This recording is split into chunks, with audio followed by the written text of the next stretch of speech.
Hey guys, this is Miriam at High Life Auto. I am out doing a video test drive on a 2002 Ford Explorer SportTrac. If you've never been on my video test drives before, the way it works is I drive the vehicle on video and I tell you what I see, hear, think, smell, and feel to give you the best indication of being in the driver's seat without actually being in the driver's seat. I'm not a mechanic, and this is not meant to be a 182-point inspection. Rather, this is meant to be a sneak peek into how the vehicle drives and any potential issues I notice as we're going along. So we'll take a look around the vehicle and then we'll go for a drive.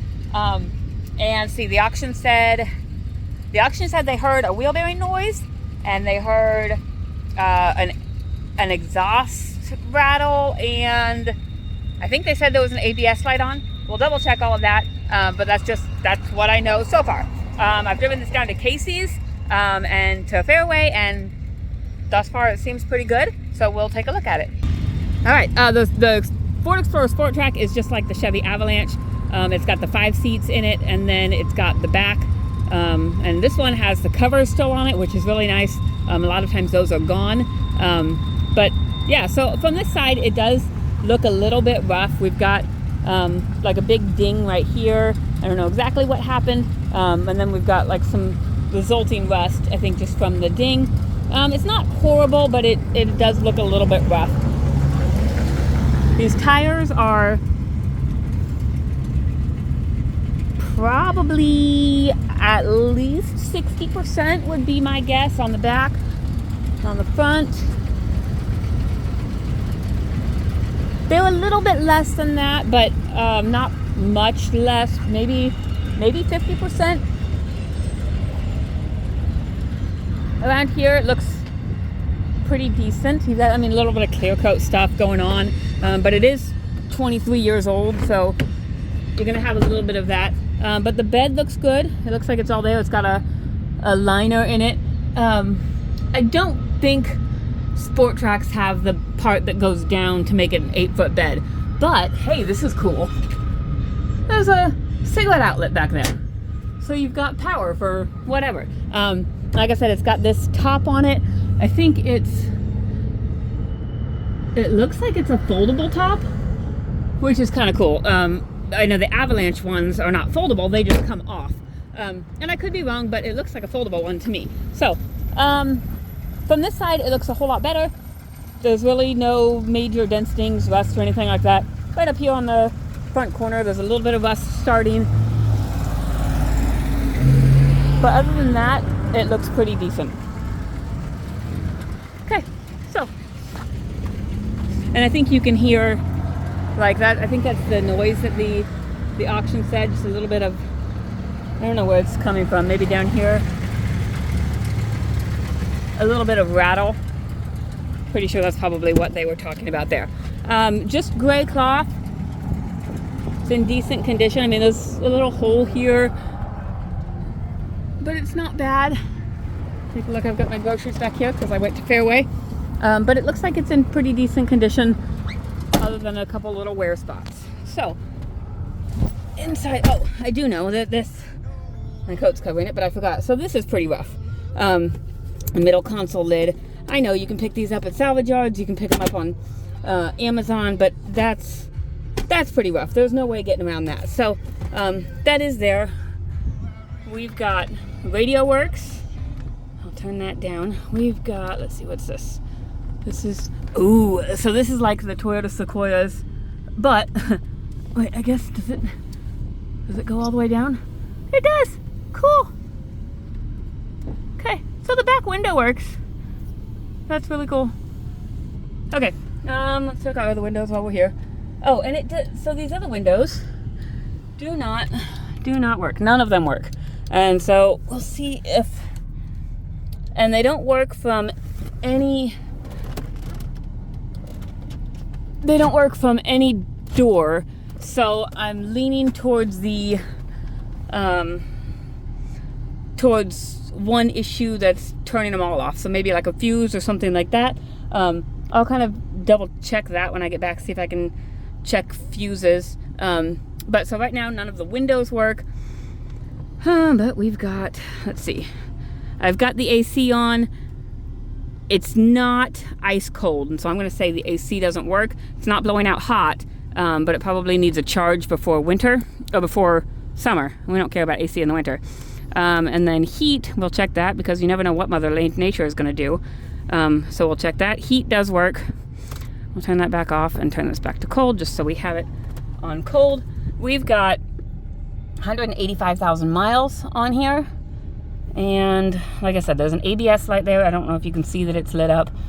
But other than that, I don't see any lights on the dash. And that ABS light would be, if the auction said that they heard a wheel bearing noise, that would make sense because wheel bearings and speed sensors and stuff are part of the ABS system. It does have this trailer brake on here. I don't know if it works or anything like that, but it is on there. I don't know if it's hooked up. Okay, and then, all right, we will go, we're gonna try our 4-wheel drive. I'm going to do this with my left hand. Okay, so I'll put it in 4 high, and you can see right there, we've got a 4 high light on. We'll crank it. And I'm pretty sure we have 4-wheel drive. I'm going to crank it the other way and just double check.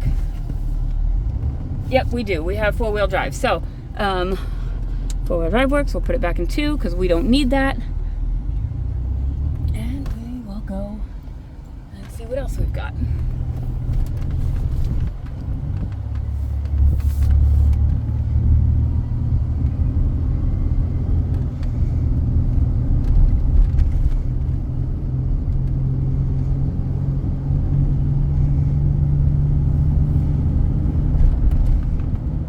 It drives pretty well. It feels like it's got good power.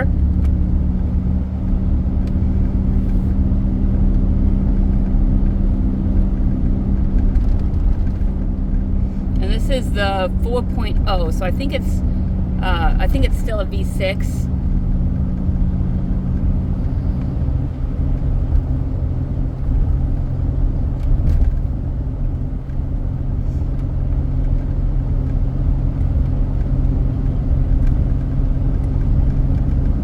Driving decently smoothly for a truck. It's not, you know, not sailing like a Cadillac, but for a truck it's not bad. I don't hear any suspension noise. I don't feel any rattling, bumping, or anything like that.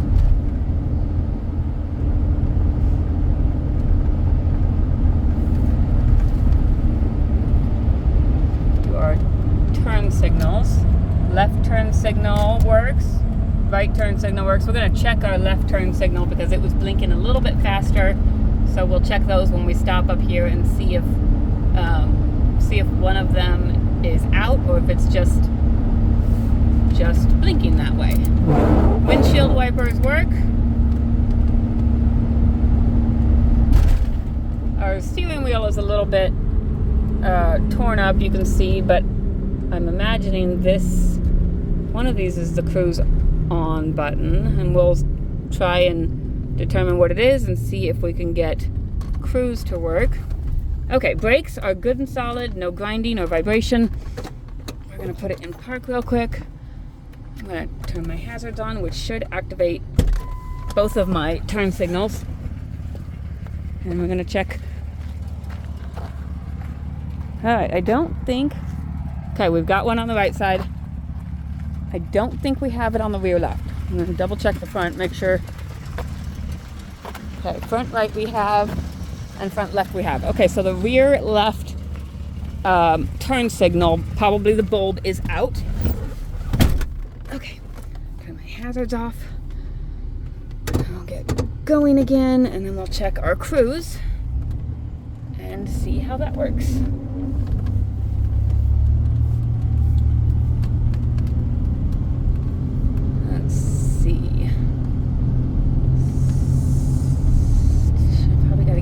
At least 40. I'm gonna set.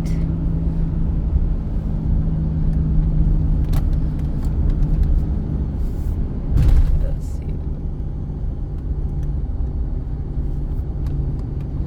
Okay, so I'm gonna say that the cruise either does not work or I cannot activate it just because of this damage here. Like you can kind of push the button there, I think, and I think you're pushing the button down here, but I don't know which one of those is on. I'm guessing this is on, and then I can press set over here, but I don't think that it's setting. So I'm going to say no cruise. I'm saying it's taking a vacation for right now. I don't know what the remedy is for that, if that's, you know, somehow related to the windows, or if that's related to this steering wheel, or what it is. But so let's see, what have we got? Seems to run and drive well. You got a little bit of body stuff.